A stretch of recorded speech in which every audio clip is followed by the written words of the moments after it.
മഹാലക്ഷ്മി സീരിയലിൻ്റെ latest episode റിവ്യൂയിലേക്ക് എല്ലാ കൂട്ടുകാർക്കും സ്വാഗതം. കരുണ അങ്ങനെ ഫ്രിഡ്ജിൽ പോയി തുറന്ന് നോക്കിയിട്ട് ആ പായസം എടുത്ത് കുടിക്കുകയാണ് കേട്ടോ. തണുത്ത പായസം നന്നായിട്ടുണ്ട് എന്ന് പറഞ്ഞിട്ട് ഇങ്ങനെ കുടിച്ചുകൊണ്ടിരിക്കുമ്പോൾ തന്നെ മോഹിനി ഇങ്ങനെ വരികയാണ് കേട്ടോ. മോളെ, എന്തിനാ മോളെ ഇങ്ങനെ തണുത്ത പായസം ഇങ്ങനെ കുടിക്കണത് എന്ന് ചോദിക്കും. എനിക്കിഷ്ടമാണ് അമ്മേ, അതാ ഞാൻ കുടിക്കണത് എന്ന്. ഞാൻ മുഴുവൻ കുടിക്കുകയാണ് എന്ന് പറയും. വേണ്ട മോളെ, വയറ്റിനകത്തൊരു കുഞ്ഞുള്ളതല്ലേ, അതുകൊണ്ട് കുടിക്കണ്ട എന്നിങ്ങനെ പറയുകയാണ് കേട്ടോ. അതേസമയം മുത്തശ്ശിയും വരികയാണ് കേട്ടോ.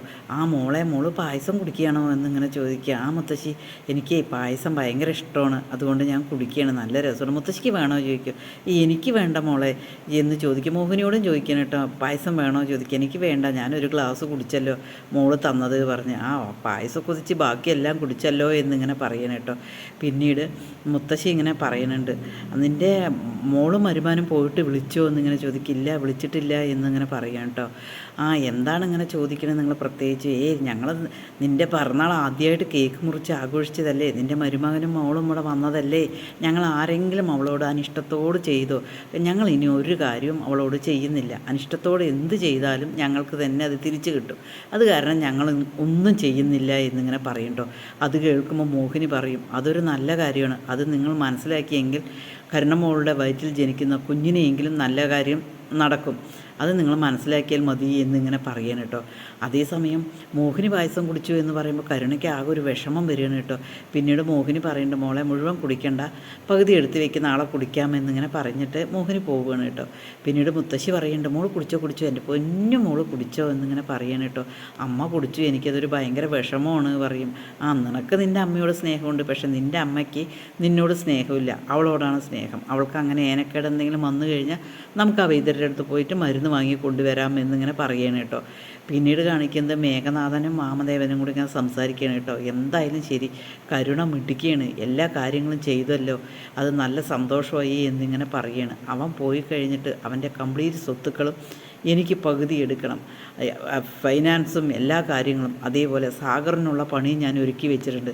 സാഗറിന് എന്തായാലും നാളെ പോലീസ് പിടിക്കും, അതിനുശേഷം മഞ്ജുവിനെ കൊണ്ടുവരും, ഞാൻ എന്തായാലും തിരിച്ച് കൊണ്ടുവരും എന്നിങ്ങനെ പറയണം കേട്ടോ. അത് കേൾക്കുമ്പം വാമദേവൻ പറയേണ്ടത്, നിങ്ങൾ ഇതുവരെ ചെയ്തിട്ട് എല്ലാ കാര്യങ്ങളും പൊളിഞ്ഞേ പോയിട്ടുള്ളൂ, നീ മഞ്ജുവിനെ കൊണ്ടുവരുമ്പോഴേക്കും അവൾ വല്ല പ്രഗ്നൻ്റ് ആയിരുന്നെങ്കിലോ എന്ന് ചോദിക്കും. പ്രഗ്നൻ്റ് ആയിട്ടുണ്ടെങ്കിൽ ആ കുഞ്ഞിനെ ഞാൻ അങ്ങ് പരലോകത്തേക്ക് അയക്കും എന്നിങ്ങനെ പറയണം കേട്ടോ. പിന്നീട് കാണിക്കുന്നത് മഹാലക്ഷ്മിയും കണ്ണനും കൂടി കിടന്നിട്ട് എണിക്കുകയാണ് കേട്ടോ. എണിക്കുന്ന സമയത്ത് തന്നെ മഹാലക്ഷ്മിക്ക് ഒരു വയ്യായ പോലെ തോന്നുകയാണ് കേട്ടോ. കണ്ണനോട് പറയുന്നുണ്ട്, ഇന്നലെ പായസവും കേക്കും എല്ലാം കഴിച്ചതല്ലേ, എന്താണെന്നറിയില്ല, വയറിനൊരു ശരിയില്ല, എന്തായാലും ഞാൻ കണ്ണേട്ടന് ചായ ഇട്ടിട്ട് വരാമെന്ന് പറഞ്ഞിട്ട് മഹാലക്ഷ്മി താഴത്തേക്ക് പോവുകയാണ്. താഴത്ത് പോയിട്ട് ചായ ഇടുന്ന സമയത്ത് തന്നെ മഹാലക്ഷ്മിക്ക് ഭയങ്കര വൊമിറ്റിങ് വരികയാണ് കേട്ടോ. ഓടിപ്പോയി മഹാലക്ഷ്മി വൊമിറ്റ് ചെയ്തുകൊണ്ടിരിക്കണം. അത് കണ്ടുകൊണ്ടായിരിക്കും ദുർഗ വരിക കേട്ടോ. ദുർഗയ്ക്ക് ഭയങ്കര സന്തോഷം തോന്നുന്നു കേട്ടോ. പക്ഷെ അത് പുറത്ത് കാണിക്കില്ല ദുർഗ. അതിനുശേഷം വന്നിട്ട് കുറച്ച് തടവി കൊടുക്കുക, എന്തായാലും ഇന്നത്തോടെ നാളത്തോടെ കൂടിയിട്ട് അവൾ കഴിയുമല്ലോ എന്ന് പറഞ്ഞിട്ട് മുതുകിൽ തടവി കൊടുക്കണം കേട്ടോ. അതിനുശേഷം പറയുന്നുണ്ട്, നീ വാരി വലിച്ചെല്ലാം ഭക്ഷണം കഴിച്ച കാരണം കൊണ്ടാണ്, അല്ലാതെ നീ ഭാര്യയും ഭർത്താവായിട്ട് ഒന്നും ഇല്ലല്ലോ എന്നിങ്ങനെ പറയണം. കോള് വെച്ച് പറയുക കേട്ടോ. മഹാലക്ഷ്മി തിരിഞ്ഞ് പറയണം, നിങ്ങളെ തടവൊന്നും വേണ്ട, ഞാനത് ശരിയാക്കിക്കോളാം, എനിക്ക് സഹായം ആവശ്യമില്ല, ഈ കുത്തുവാക്കുകൾ കേൾക്കാൻ എനിക്ക് വയ്യ, അതുകൊണ്ടാണ് എന്നിങ്ങനെ പറയണം കേട്ടോ. ദുർഗയ്ക്ക് ഭയങ്കര സന്തോഷമാണ്. മഹാലക്ഷ്മി വീണ്ടും വീണ്ടും ഛർദ്ദിക്കുകയാണ് കേട്ടോ.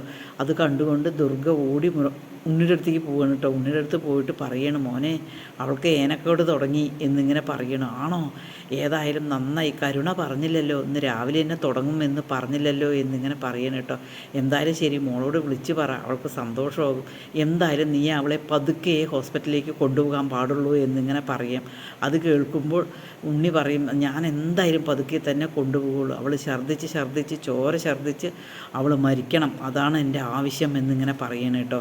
ഏതായാലും മൂത്ത മോനെ എന്ത് ചെയ്യണമെന്ന് ചോദിക്കും. മൂത്ത മോനോ, എനിക്ക് നിങ്ങൾ രണ്ടുപേരേ ഉള്ളൂ, അല്ലാതെ മൂത്ത മോനൊന്നും അല്ല എന്നിങ്ങനെ പറയണം.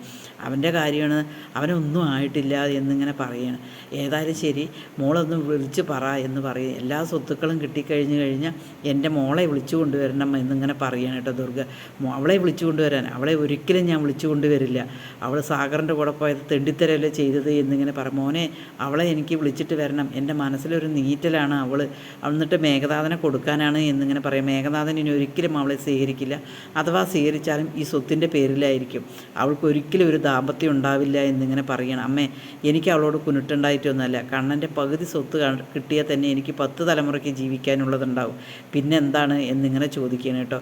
അങ്ങനെ അവർ സംസാരിച്ചുകൊണ്ട് ദുർഗ പറയാണ്, ഞാനൊന്ന് താഴെ പോയി നോക്കട്ടെ എന്തായി എന്ന്. പക്ഷെ നിന്നെ വിളിച്ചു കഴിഞ്ഞാൽ നീ പെട്ടെന്ന് തന്നെ കൊണ്ടുപോകരുത്, വഴി ചുറ്റിയിട്ട് വേണം കൊണ്ടുപോകുക. അവനേതായാലും ഇഴഞ്ഞ് നടക്കണ അല്ലേ, അതുകൊണ്ട് അവന് പെട്ടെന്ന് എടുത്തു കൊടുക്കാനും കൊണ്ടുപോകാനും പറ്റില്ല. ഇനിയിപ്പോൾ അനന്തനും മാർക്കോനെയും വിളിക്കുമൊന്നും അറിയില്ല എന്നിങ്ങനെയെല്ലാം പറഞ്ഞുകൊണ്ട് അവരിയ്ക്കുകയാണ് കേട്ടോ. പിന്നീട് ദുർഗ താഴെ പോയി നോക്കാമെന്ന് പറയുകയാണ്.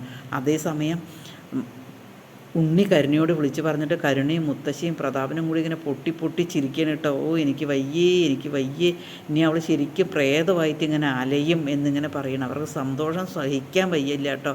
അമ്മയ്ക്ക് എന്തെങ്കിലും വന്നിട്ടുണ്ട് പറഞ്ഞാൽ നമുക്ക് മറുമരുന്ന് കൊടുക്കുക. ഇനി എന്തായാലും ശരി, അയാൾക്ക് അവൾ വെള്ള കുതിച്ച് കിടക്കണത് ഞാൻ കണ്ടിട്ടുണ്ട് പറഞ്ഞാൽ 2 വളയൂരി കൊടുക്കും എന്നിങ്ങനെ പറയണം കേട്ടോ. കരുണ അത് കേൾക്കുമ്പോൾ പറയേണ്ട, മുത്തശ്ശി നമുക്കിത് നേരത്തെ തന്നെ ചെയ്യാമായിരുന്നു ഇല്ലേ എന്നിങ്ങനെ പറയാണ്. അവളെ ഏത് ആശുപത്രിയിലല്ല എവിടെ കൊണ്ടുപോയാലും അവളെ ഒരിക്കലും രക്ഷപ്പെടുത്താൻ പറ്റില്ല. കാരണം ഡോക്ടർമാർക്കൊന്നും ഇതിന് എന്താണെന്നുള്ളത് അറിയില്ല. ഏതായാലും അവളും IC കിടക്കുമ്പോൾ അവൻ വാർഡിലെങ്കിലും കിടക്കുമല്ലോ എന്നിങ്ങനെ ആലോചിച്ചിട്ട് അവർ ഭയങ്കര സന്തോഷത്തിൽ പൊട്ടി പൊട്ടി ചിരിക്കും.